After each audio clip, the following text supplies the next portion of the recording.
David B. Resnik. Gelek nivîskarên ku li ser mijarên dîroka zanistê vedikolin, dibêjin ku zanist ne hewl û keda xwegihandina zanîniya barnas e, yanî ne rêya xwegihandina zanîniya objektif e. Li gor nêrîna wan zanînî, li gor nêrînekê dinyayê a kêfş, li gor hinek ferzweriyan û li gor hinek berjewendiyên civakî û siyasî diguhore û lewma jî guhêrbar e. Dema civakek derbarê standardan de li hev hatibe, lêbelê ferdên wê civakê nikaribin li gor wan standardan bijîn yan jî di wî warî de bi ser nekevin wê demê helwest û bedkariyê ne li gor etîkê rû didin.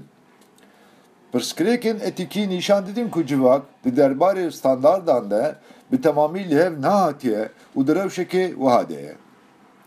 Zanistmend baş dizanin ku dizî û kopîkirina ramanan û sextekariya di dema lekolînê de li dijî etîka zanistî û pêdiviya wan pê tune ku rabin bikevin nîqaş û gengeşeyên felsefî û ahlakî.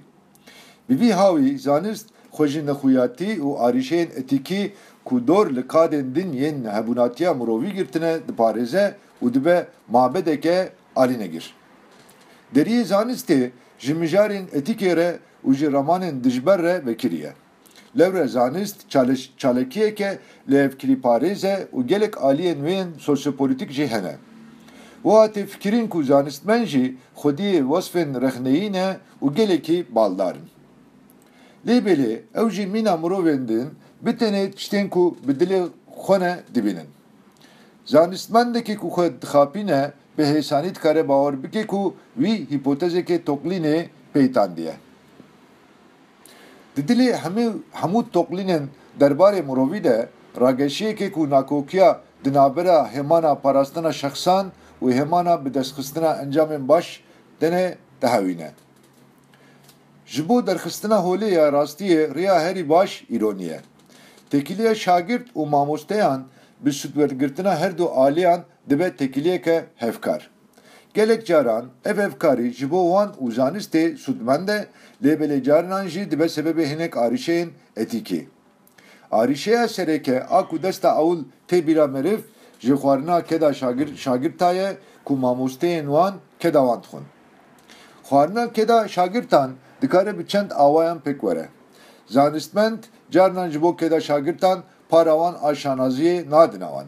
Carinan jî zanistmend guneyê çewtiyên xwe yên dema toklînê dixin stûyê şagirtan. Carinan jî şagirtek dema dimîne û berpirsariya lekolînekê hîledar digire ser xwe.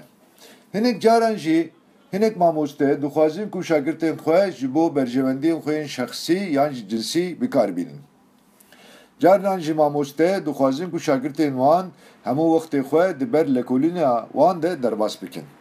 Ev yek jî wiha dike ku ji bo lekolînên xwe wextê şagirtan namîne.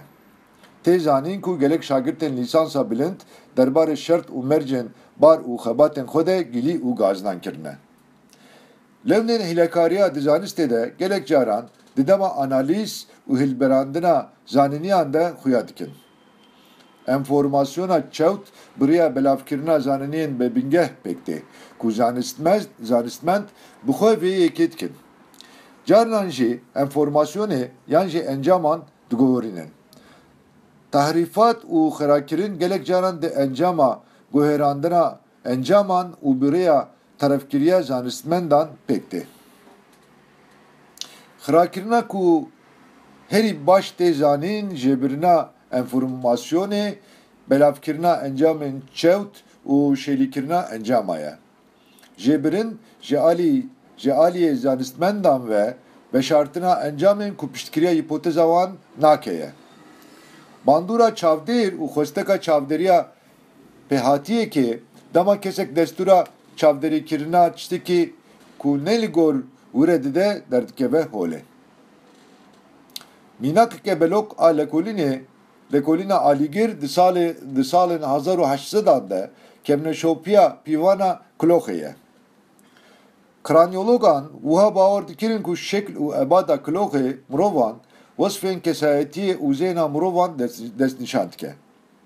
Lewma jî digotin kesên ku kuloxê wan dişibe ê meymunan yan jî kuloxê wan biçûk e, zehna wan ne zêde ye, yan jî zehna wan kêm e.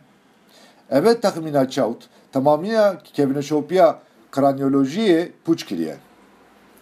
Rêya veşartîna herî baş a enformasyonekê tunekirina wê ye. Li gor tekilî û bandora zanist çapemeniyê meniv dikare behsa çend rêbazên pêşkeşkirina zaneniyan bike. Yek ji wan a sereke a yekê bavkanîtiya hêzdar e. Di vê bavkanîtiyê de zanînî ji bo sûda xelkê tê bikaranîn û bi vê yekê rê li ber zarar û ziyanê tê girtin. A duyêmin bavkanîtiya jar e. Zanînî bir tenê ji bo sûda xelkê tê bikaranîn. Di vê xalê de a sêyemîn jî azadî ye. Di xala azadiyê de jî ji bo ku ferdên rasyonel bikaribin biryarên xwe bigirin, bêyî destpêdanekê pêşkeşkirina zananiyan heye. Li gor teoriya patolojiya psikolojik, zanistmetên ku li gor etîkê tev nagerin û tiştînên deretîkî dikin, arîşeyên wan yên psikolojik hene.